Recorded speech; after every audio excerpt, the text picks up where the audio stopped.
Lao Tzu a dit, même un voyage de 1000 km commence par un premier pas. Bonjour à tous, je suis Lorraine, fondatrice de Dare Yourself et coach professionnel à destination des femmes entrepreneurs et dirigeantes. Dans l'épisode de cette semaine, j'aimerais vous partager un remède anti-procrastination. Et ce remède, il est issu du bouquin de Robert Mauer qui s'appelle Un petit pas peut changer votre vie, la voie du Kaizen.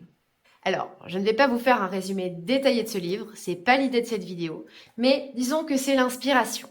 L'inspiration pour ce remède qui va nous être utile, nous entrepreneurs, dans cette période de fin d'année. On arrive sur le mois de novembre, on est encore partagé entre l'idée de boucler nos objectifs de 2024 et d'anticiper un petit peu sur l'année qui arrive. Tout ça mis bout à bout, ça nous fait une énorme montagne. Ça nous fait des to-do list à rallonge et des to-do list dans lesquelles bien souvent il se trouve plus des projets que des tâches à effectuer. Tout ça, ça rend les choses difficiles en termes de mise en action. Et ce que nous dit ce bouquin et l'enseignement que j'aimerais retirer de manière globale de cette vidéo, c'est vraiment que la solution consiste à découper une grande tâche difficile en plein de petites tâches faciles. C'est une méthode qui est très utile, surtout pour des projets dans lesquels on a besoin d'installer de nouvelles routines. Ce qu'il faut comprendre, c'est que le cerveau est tout simplement allergique au changement. C'est ce changement qui déclenche la peur qui déclenche tout le reste. Ce qu'il faut se dire, c'est qu'il faut donc réussir à hacker son cerveau en ne lui proposant pas une grosse tâche qui va déclencher de la peur, du doute et donc pour le cerveau et tous ces mécanismes chimiques, les mécanismes de défense qui vont en face.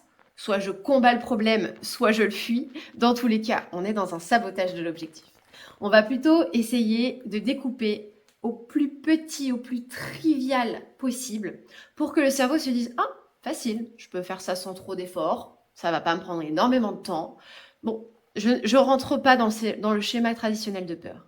Et donc, finalement, petit à petit, répétition après répétition, on arrive à installer des grands changements dans sa vie. Donc on sort un petit peu du mécanisme des résolutions que l'on prend habituellement le premier de l'an, à des moments importants de l'année, où on va se dire non, ça y est, je me mets au sport, ça y est, je vais communiquer à fond sur les réseaux, ça y est, je vais complètement revoir mes objectifs et les remettre à la hausse. Le problème avec ces résolutions-là, c'est que bien souvent, c'est tellement un gros changement qu'on va s'y tenir. Si tant est qu'on arrive à démarrer, on va s'y tenir quelques jours, quelques semaines, et l'effort sera trop important pour pouvoir installer ça dans la durée. Donc au lieu de passer de tout blanc à tout noir, l'idée est plutôt de se dire je pars de là où j'en suis aujourd'hui et je vais incrémenter petit à petit, puis petit à petit, de nouvelles habitudes et de nouvelles choses dans mon quotidien. Dans ce bouquin, il est question non pas de minutes ni d'heures, mais de secondes. C'est-à-dire que quelqu'un qui a du mal à se mettre au sport, eh bien, Robert Mauer va lui conseiller, par exemple, dans un exemple du livre, de mettre ses baskets, de réussir à monter sur la machine, avant même de penser à l'allumer, et d'y passer quelques secondes tous les jours. Une fois que cette espèce d'habitude est rentrée, il s'agira d'allumer la machine et peut-être de faire 30 secondes ou 1 minute de marche sur le tapis. Et petit à petit, la personne va pouvoir allonger la durée ou allonger l'intensité. Voilà comment la recommandation de ce bouquin peut me servir moi au quotidien en termes d'outils de coaching. Parce qu'en fait, la plupart du temps, dès qu'il y a blocage, la personne va me dire mais il faut que je fasse ça. Et ce ça est loin d'être une micro-tâche. On est sur le gros projet. On est sur les 1000 km à franchir. Et donc, mon rôle en tant que coach est d'amener la personne à se dire ok, pour faire ces 1000 km, quelle est la première étape à mettre en place qui pourrait se faire dès aujourd'hui, dès ce soir, dès demain. En tout cas, on est sur un temps très court et on va aller chercher de la victoire. Parce que oui, c'est aussi un des enseignements de ce bouquin, c'est d'apprendre à célébrer sa réussite. Quand on ne voit que le projet global et qu'on se dit « il faut que je fasse 1000 km », je me féliciterai le jour où je les aurai franchis. Le problème, c'est qu'entre-temps, on ne gagne que de la frustration, on ne gagne que de l'insatisfaction. Ouais, j'ai fait ça, ouais, super, j'ai fait 10 km aujourd'hui, mais comment m'en féliciter quand je sais qu'il m'en reste 990 demain?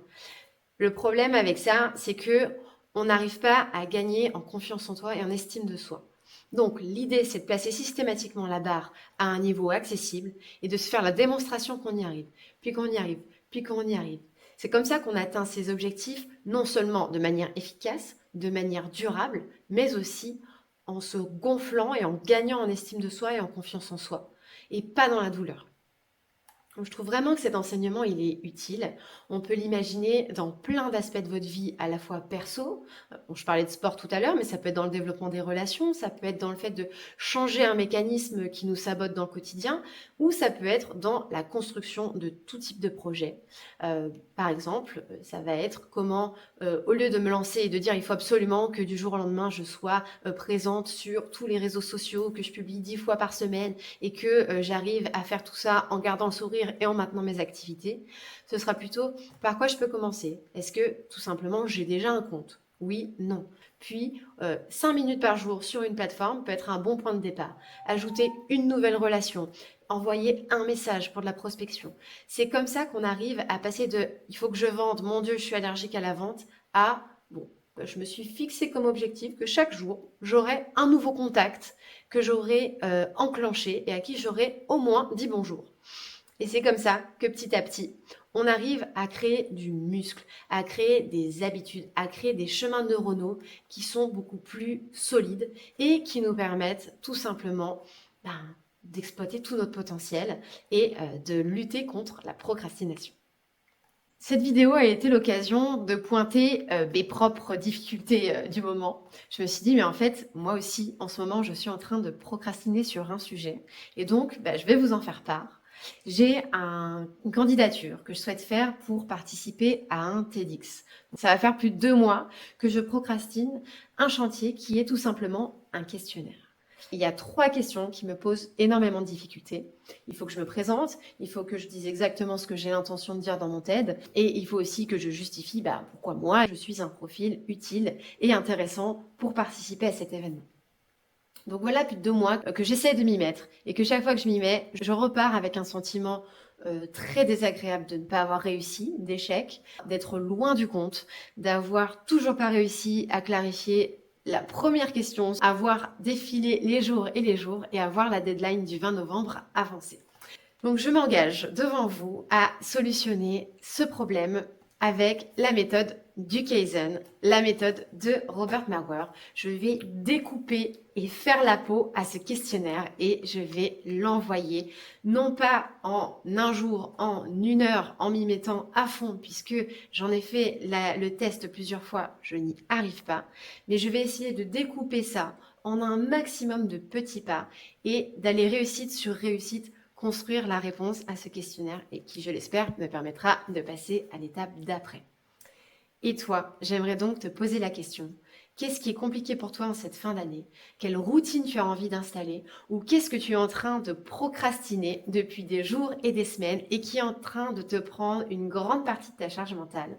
Découpe ça en tâches, en actions la plus micro possible et vois comment tu vas pouvoir, au lieu de te créer cette frustration-là, débloquer la situation et arriver à atteindre tes objectifs. Je vous dis à bientôt, on se retrouve la semaine prochaine pour une nouvelle vidéo. N'oubliez pas de vous abonner si vous avez aimé ce contenu. À très vite.